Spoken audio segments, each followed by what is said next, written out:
عَمَّ يَتَسَاءَلُونَ عَنِ النَّبَإِ الْعَظِيمِ اعوذ باللہ من الشیطان الرجیم بسم اللہ الرحمن الرحیم الحمد للہ رب العالمین والصلاة والسلام علی اشرف الانبیاء والمرسلین وعلی اہل بیتہ الطیبین الطاہرین المظلومین المعصومین ولعنۃ اللہ علی اعدائہم اجمعین اما بعد فقد قال اللہ عز وجل فی القرآن المجید هو اصدق الصادقین وقالہ الحق اعوذ باللہ من الشیطان الرجیم بسم اللہ الرحمن الرحیم یا ایہا الذین آمنوا کتب علیکم الصیام کما کتب علی الذین من قبلکم لعلکم تتقون۔ ناظرین گرامی السلام علیکم، آپ حضرات نوا فاؤنڈیشن کی جانب سے ماہ مبارک رمضان سے مخصوص پروگرام دیکھ رہے ہیں، جس میں ہم آپ حضرات کے سامنے ماہ مبارک رمضان کے متعلق احکام شرعی کو بیان کر رہے ہیں۔ جیسا کہ روزے اول میں نے آپ حضرات کے سامنے روزے کی تعریف کے بارے میں بیان کیا ہے، روزہ کہتے کسے ہیں، پھر اس کے بعد روزے کے اقسام کے بارے میں بیان کیا، پھر روزے واجب کون کون سے ہیں اور روزے حرام کون کون سا ہے۔ آج ہماری بحث روزہ مستحب اور روزہ مکروہ کے اوپر ہے کہ کون سا روزہ مستحب ہے اور کون سا روزہ مکروہ ہے۔ روزہ مستحب کے بارے میں یہ کہا گیا ہے کہ جو روزہ حرام اور روزہ مکروہ کو چھوڑ کر ما بقیہ ایام میں روزہ رکھنا مستحب ہے، لیکن کچھ ایسے ایام ہیں، کچھ ایسے دن ہیں کہ جس میں انسان کا روزہ رکھنا بہت تاکید کیا گیا ہے۔ ان میں سب سے پہلے یہ ہے کہ بدھ کے روز، جمعرات کے روز اور جمعے کے روز روزہ رکھنا مستحب ہے۔ اس کے بعد 13، 14 اور 15 مہینے کے 13، 14 اور 15 تاریخ کو روزہ رکھنا شیعہ اثنا عشریہ میں مستحب قرار دیا گیا ہے۔ پھر کسی بھی مہینے کے پہلے ہفتے کے جمعرات میں اور مہینے کے آخر کے جمعے میں روزہ رکھنا ہمارے ہاں مستحب ہے۔ اس کے بعد کچھ ایسے ایام ہیں کہ جو سال میں رکھنا مستحب قرار دیا گیا ہے، جیسے پہلی اور تیسری تاریخ، ماہ محرم کی پہلی اور تیسری تاریخ کو روزہ رکھنا ہمارے ہاں مستحب ہے۔ اس کے بعد روزے ولادت رسول خدا صلی اللہ علیہ وآلہ وسلم کہ 17 ربیع الاول ہے، اس دن روزہ رکھنا شیعہ اثنا عشریہ میں مستحب قرار دیا گیا ہے۔ اس کے بعد ماہ رجب اور ماہ شعبان کے پورے ایام میں روزہ رکھنا ہمارے ہاں بہت تاکید کیا گیا ہے اور مستحب بھی قرار کیا گیا ہے۔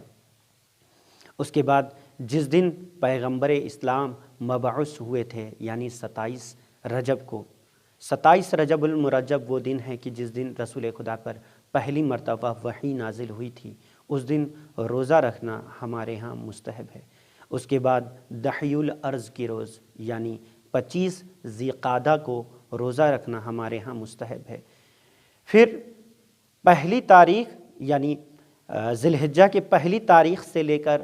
9ویں تاریخ تک روزہ رکھنا ہمارے یہاں مستحب ہے، لیکن یاد رہے کہ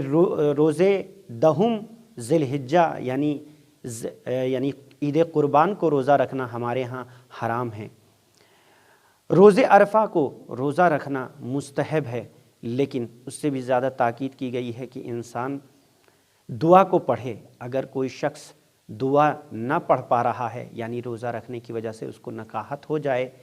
اور وہ دعا نہ پڑھ سکے، دعائے عرفہ نہ پڑھ سکے، تو اس انسان کے لیے لازم ہے کہ وہ روزہ نہ رکھے، بلکہ یہ کراہت سے بھی خالی نہیں ہے۔ اس کے بعد روزے مباہلہ یعنی 24 ذی الحجہ کہ جس دن مباہلہ کا واقعہ رونما ہوا تھا بنی نظران اور رسول خدا کے اور ان کے آل و عیال کے درمیان میں، اس دن روزہ رکھنا ہمارے ہاں مستحب ہے۔ اس کے بعد ہماری بحث جو آتی ہے وہ یہ ہے کہ روزہ مکروہ کیا ہے۔ روزہ مکروہ کہ مثلا ایک انسان کسی کے ہاں مہمانی کے لیے گیا، میزبان کے اجازت کے بغیر اگر مہمان روزہ رکھ رہا ہے تو ایسے ایسے وقت میں اس کے بعد ہماری بحث آتی ہے روزہ مکروہ کے بارے میں۔ روزہ مکروہ یعنی سب سے پہلے اگر کوئی شخص کسی کے ہاں مہمان بن کر جا رہا ہے اور میزبان کی اجازت کے بغیر اگر وہ روزہ رکھ رہا ہے تو یہ روزہ اس کے لیے مکروہ ہے۔ اس کے بعد ہے کہ اگر میزبان نے نہیں کیا ہو، منع کیا ہو کہ وہ مہمان روزہ نہ رکھے، لیکن پھر بھی میزبان کے منع کرنے کے باوجود مہمان روزہ مستحب کو انجام دے دے تو یہ روزہ مکروہ ہے اس کے اوپر۔ اس کے بعد کہ اگر ماں باپ کی اجازت کے بغیر لڑکا اگر مستحب روزہ رکھ رہا ہے تو وہ روزہ ہمارے ہاں مکروہ ہے، لیکن اگر ماں باپ کے آزار و اذیت کا سبب بنے تو وہ حرام بھی ہے۔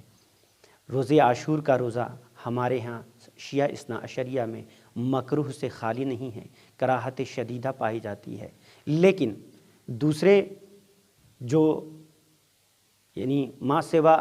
سوا اہل تشیع جتنے بھی ہیں ان کے ہاں روزہ عاشور وہ مستحب مؤکدہ ہے۔ اس کے بعد روزہ عرفہ، جیسا کہ بتایا گیا کہ روزہ عرفہ کے دن روزہ رکھنا مستحب ہے، لیکن اگر وہ دن عید یعنی دعائے عرفہ پڑھنے سے اگر مانے ہوں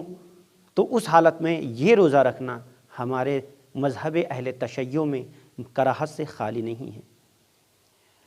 پھر ایک آخری دن کے جس دن انسان یہ نہیں جانتا ہو کہ روزے عرفہ ہے یا عید قربان ہے،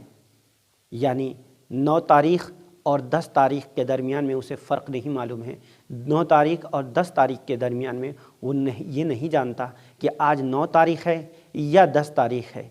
وہ روزہ رکھے یا نہ رکھے۔ ایسی حالت میں اگر وہ رکھ رہا ہے تو یہ روزہ اس کے لیے مکروہ ہے۔ وآخر الدعوانا ان الحمد للہ رب العالمین۔